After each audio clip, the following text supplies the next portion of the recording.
In the far northeast of Scotland, 44, the UK's biggest fishing port is booming. 44.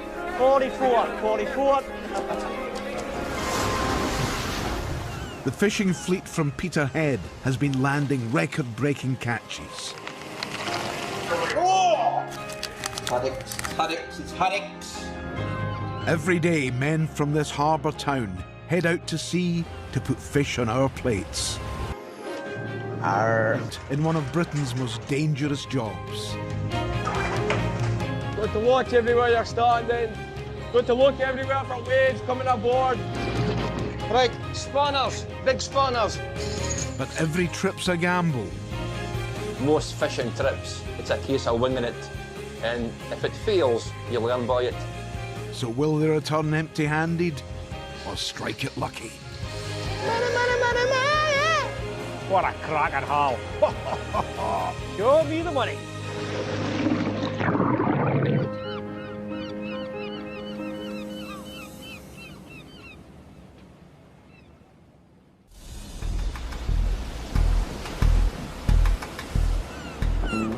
In the far reaches of the North Sea, another Peterhead trawler, the Rosebloom, is arriving at its hunting ground. Sandy McClellan has been skippering since he was 18. Earliest memory of fishing would probably be going aboard my father's wooden boat, the Heather Bloom. I think I was maybe 9 at the time. I just enjoy it, fell in love with it, I suppose, and didn't want to do anything else. The Rosebloom is a pair trawler, dragging a larger net strung between two boats. You've 2 boats, 2 crews, you know, everybody's kind of depending on you to make the right decisions, you know. Get this boat to the right place, get some fish on them, you know. Get me back home quick, safely. Sandy and 2 of his brothers take turns skippering the Rosebloom and its sister ship, the Boy John. Johnny is the youngest of the 3 skippers. Oldest brother Sandy kind of runs the business.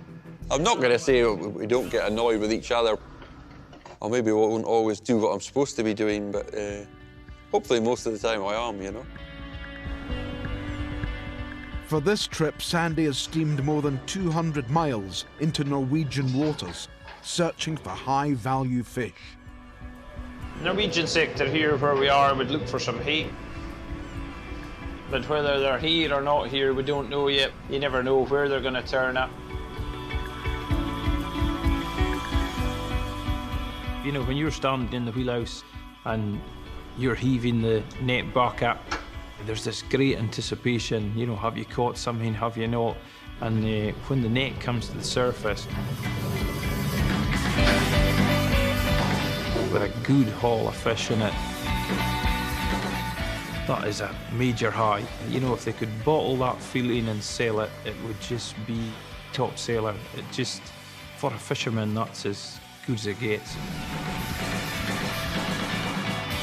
Nice size of hake, good big fish, so a lot of the top restaurants in London now, hake high up there on the menu, so good quality hake demands good prices. It may be a good first haul, but the 2 trawlers have burnt thousands of pounds of fuel getting here. They've a long way to go before they start making money. It's like throwing a dice. That's it. The game's started, and you just don't have a lot of time to make the wrong moves. Today there's no sun in the sky. Yesterday we were blinded with sun. Driving manually just because I'm trying to keep an eye on the Boy John here. We're not sure yet if that's the right boat or not.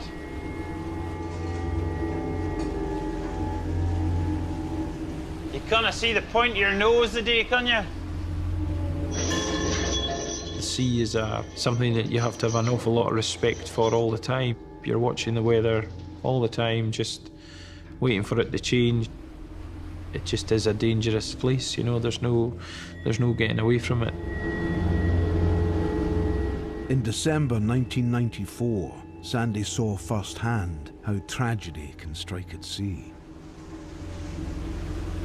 Me and my brother Donald were both on board at the time with my father and 3 other crewmen.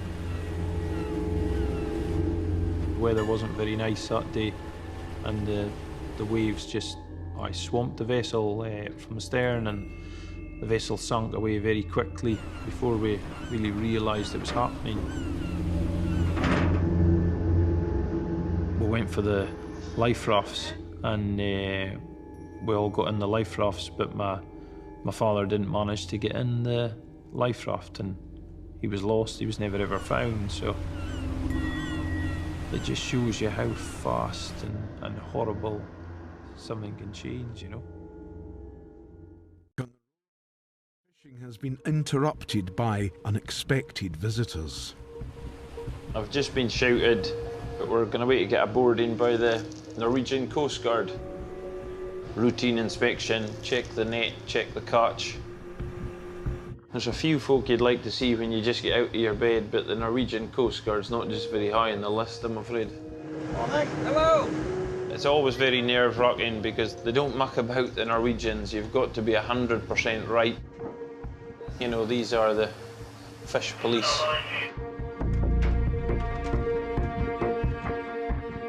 No hake. Because of the sea? No, because of all the fog. The hake wants the sunshine. Dave, if you take him down to the belt and just go through everything with him. How many kilos in each box? British boats are allowed to fish in Norwegian waters, but there are strict rules about the number and size of fish they can land. They could take you to Norway, arrest your boat, arrest your catch, arrest the skipper. You don't want to be on the wrong side of them, you know, that's severe criminal offence in their eyes. And they'll check the catch for undersized fish. They'll count 100 fish, and if they get more than 10% undersized, then, well, you're in trouble then, you know. It's never the intention to get it wrong because the consequences are so high. All 2 boxes high, I think. On each side? Aye, on each side, aye. You have to keep your eye on them. Okay, agree? Yeah, all agreed. Right, that's fine, thank you. So now we're finished. Now we're finished. See ya. After 3 hours, the Norwegian Fish Police are satisfied things are in order. That's always a relief now when you see that boat go and everything's okay. Back to the job in hand. Where's the hake?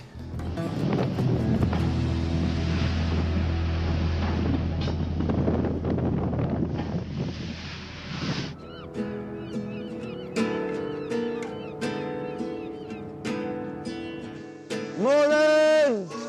It's the wrong colour of hat.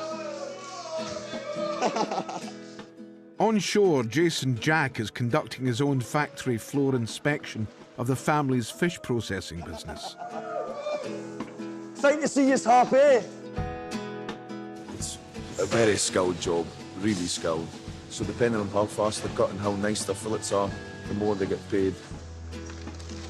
See, nice. That's fresh. Oh, they're still alive, look. Morning, Kenny. Jason bought around £35,000 worth of fish at this morning's market in Peterhead. This is some cool that I bought in the market this morning. It's a bit bigger ones. Some nice big ones, seagulls. Beautiful in red. So the brighter red, the fresher the inside the body. No blood spots, nice and white. Nice and white. Now a workforce of nearly 60 need to fillet and pack the fish ready to be transported across the UK and Europe. I think some of the biggest pressures that I face is definitely in the market in the morning. Pressure, my dad needing fish, getting fish at the right price for our customers, try to get everything done in time, try to organise my staff. It's 10 times easier to move than it is with pushing it. Okay. Pulling it's much better. Pulling it's much better. Need to tell him he's pushing it. Much easier to pull it, all right? What's up, guys? It's his first day. On the Rosebloom, skipper Sandy is wrestling with a problem. After a great start, the fish have dried up. Really frustrated yesterday because it was a bright day of fog, so we didn't think we got the best chance for the hake. And fish have tails, they move on, they swim, they shift. Yeah, he's just shifting about trying to find the haddock and cod. I know he will find them eventually. You don't want to start off quick and then slow down and drag it out so that, you know, a good lot of your catch that you got on the first day ends up old fish, you know. The day one fish, you know, the clock's ticking with them, you know. Fish is a perishable good. So I'm wondering if we're gonna half land this. Sandy's making plans to return to port early, only partially full, then go straight back out again. It means longer at sea for the crew. Nobody likes half landing. You know that's never fun because, you know, jeepers, we've got to go again. And it'll be mixed emotions, I would say, with the boys. So you okay with going in for a half trip then? Well, I did have something on at the weekend, but such is life. Our job is to catch them, but when we take them to the market, we've no control over what price we get. You know, we just have to accept the price that people give us.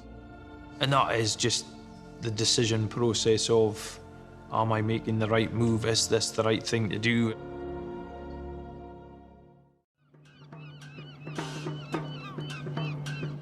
Why don't you tell me the quantities?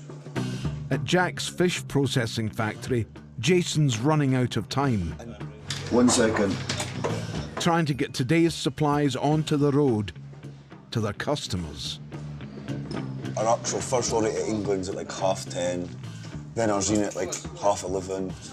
Then our big lorry leaves at 1, 2. We've got a good reputation. That's why we've got to make sure that things go right at the time, because it can take a lifetime building up a good reputation. It only can take 1 or 2 bad send-ins and you can ruin it all. These ones are going to go to France. That's a prawn tails. So like the prawns bin. Bonnie? Derek's 25 years he's been working here, all other than me. Nothing is wasted in search of profit. This guy's doing something totally different. He's taking a tongue out of the fish. The tongue here. This is hake tongues that get sent to France. Delicacy. So once we've cut the tail off, we then do the cheeks of the monk. The cheeks go to France and Italy. It's a delicacy, aye. Right now we're at about the closing stages. We're just about finished. We've got maybe 5 or 6 boxes of squid to part and a couple of months to go through a grading machine, and that'll be us finishing the day. As 2 p.m. arrives, the final shipment leaves the factory. Tomorrow, these fish will be on sale all over the UK and Europe. I've got a bounce in my step, if you can notice.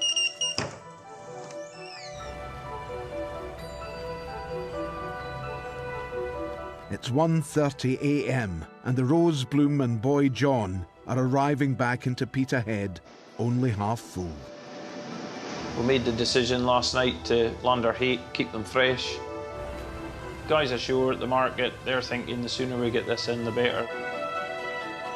The proof will be in the pudding now. It's not what you catch, it's what you get paid for that counts.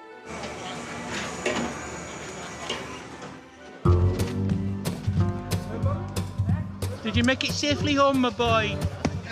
1:37, Johnny. Most of the fishing fleet are out at sea. 132 up big. Sale seems to be going well so far. Fish is expensive, fish is good.